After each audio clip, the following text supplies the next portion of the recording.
Neft dollardır, qaz dollardır, litium dollar olmalıdır.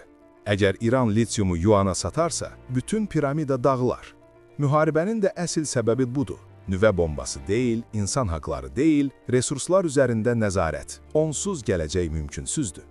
İndi sual budur ki, elitalar 2023-cü ildən bəri bu mədənin yerini bilirdilərsə, niyə 2026-cı ilin mart ayına qədər gözlədilər? Bu 2 ildə nə dəyişib? Gözləyin, 2023-cü ilə qaydaq. Qərbi İrandakı Həmədan əyaləti. Geoloqlar bir quyu qazıb standart kəşfiyyat işləri aparırlar və 8,5 milyon ton litium tapırlar. 8,5 milyon ton. 50 metrin 25 metrə, 2 metr dərinlikdə ağzına qədər dolu bir Olimpiya üzgüçlük hovuzunu təsəvvür edin.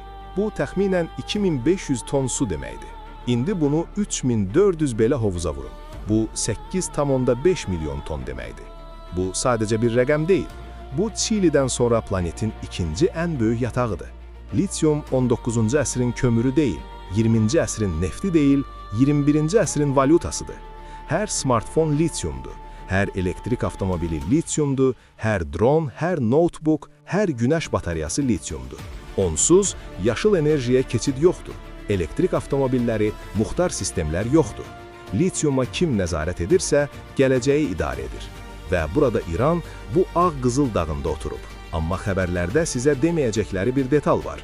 İran litiumu dollara satmır, yalnız yuana, yalnız rupiya və ya texnologiya üçün birbaşa neft mübadiləsinə satır. Dollardan yayınır. Vaşinqton üçün bu sadəcə bir narahatlıq deyil, mövcudluq təhlükəsidir.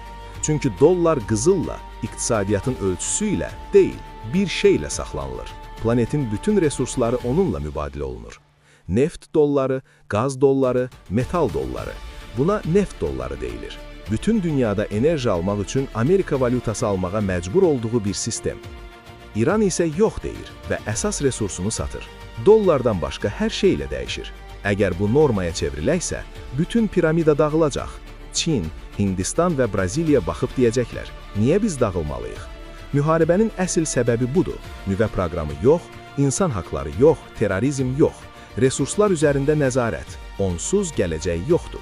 Və sual budur ki, elitalar 2023-cü ildən bəri yataq haqqında bilirdilərsə, niyə 2026-cı ilin mart ayına qədər gözlədilər?